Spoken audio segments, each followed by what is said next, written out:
Let me ask you, you're a dog owner here, sir. What do you think about your government spending your tax dollars, $500,000 to force a dog to smoke to study the effects of smoking on animals? I don't even know what to say, really. What's your dog's name? Muffy. Muffy. Muffy. Come here. Do you smoke? No, I don't. See? The dog, you don't have to, the dog knows not to smoke. The dog knows not to smoke. America is blessed with an abundance of natural wealth. But are the taxpayers getting the most for private use of their publicly owned lands and resources? Or is America being sold and rented on the cheap? Grazing cattle in the rugged terrain of the West requires a lot of land. If you're lucky enough to ranch near government-owned land, you can lease it for as little as $1.97 per cow per month. Only 2% of America's cattlemen have federal leasing privileges. Non-permit holders are forced to pay as much as $18 a month to lease privately. Montana rancher Michael Curran thinks the system is unfair. There are so many subsidies, but this is one I think that is particularly vicious. In most cases, the subsidies are not restricted to a chosen few as they are for these federal grazing leases. And they sure don't talk about it, the people that have it, because it's a kind of a license to steal. Congressional studies confirm Curran's feeling. The current federal grazing system not only puts ranchers like Curran at a competitive disadvantage, but the taxpayer also loses money, up to $150 million a year. Congressman Mike Sinauer of Oklahoma wants permit holders to pay more for using federal land. The federal government is being ripped off to the tune of around 80 cents on every dollar that we expend. Most states are charging somewhere in the neighborhood of $12 to $15 for the same amount of land on an animal unit, and yet our federal government continues to charge only $1.97. That means that the federal government's not running themselves as an efficient business. It's bad agricultural policy and it's bad social policy. And some feel it's bad environmental policy as well. Catherine Bueller is coordinator for Public Lands Action Network, an environmental group in New Mexico. The government itself rates much of this land, over 50%, as in unsatisfactory condition. Now why are we permitting that land to be grazed in unsatisfactory condition? We're losing money on it, we're losing wildlife on it, we're losing water on it, the ranchers often are losing money on it, and my concern comes from looking at the rural West and seeing the rural West killing itself. They're wrong, dead wrong, and this is not the first time. Congressman Joe Skeen of New Mexico disputes charges that grazing damages the land. Those lands are in better shape today and more productive today than they were at the turn of the century. The wildlife propagation is better than it was, the grass is better than it was, and it's totally untrue that they've been abused. The Grace Commission recommended increasing fees in 1984, as well as privatizing some of the land, an alternative Skeen prefers. The Grace Commission is right on the money. These lands should have probably been sold under some kind of an equitable program to the graziers years ago because they're responsible for them. Longtime observers of Western issues like journalist Jim Robbins of Montana see this conflict in broader terms.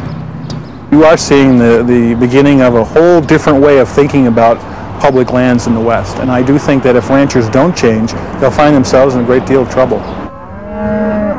The problem is the Western economy is largely dependent not only on ranching, which is supported by the federal government, but also logging is supported by the federal government. Mining is supported by the federal government. In many cases, it's a total, not just economy, but a way of life. In 1991, the House acted to increase grazing fees to $8.70 over a 4-year period.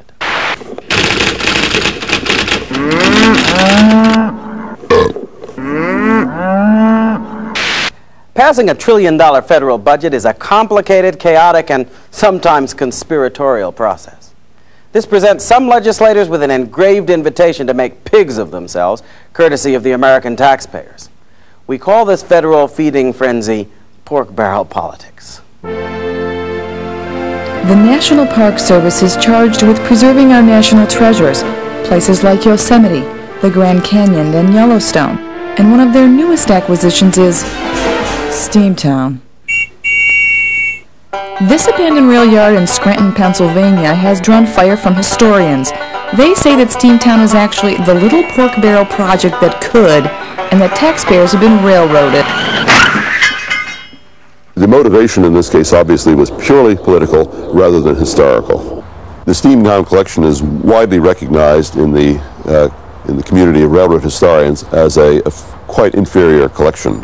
It would seem that the Congress has decided that this is a very good way, a fairly easy way, to bring money into their district.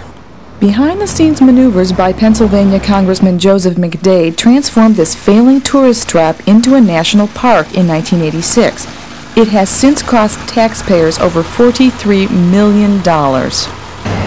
It's not the most significant railroad yard that ever existed, but it was the only one left that was available. Ironically, while Steamtown enjoys Congress's generosity, Independence Hall in nearby Philadelphia fights for its survival. I can hardly believe that some of the projects I hear about, including Steamtown, are getting terrific funds and resources that are as important as the place where our nation were born were being ignored entirely. For 3 years we've tried to get money to repair the roof, and we had buckets up underneath the shingle catching water, and finally they gave me half the money I needed. This tale of two cities illustrates Washington's confused priorities. Senator Robert Smith of New Hampshire wants to restore order to congressional spending. We've got over $1 billion in these projects that were not authorized, that there was no priority given to any of them, and they're out there, and it costs the taxpayers of America $80 million just to borrow the $1 billion to fund these projects, because there isn't money sitting in the U.S. Treasury for this. We are borrowing it. With the help of groups like the Council for Citizens Against Government Waste, Smith devised a pork test, proposing elimination of more than 300 projects worth $1 billion. Pork, very simply, is the kind of spending that is put into the budget in order to satisfy the narrow political interests of politicians instead of the general interest of the taxpayers.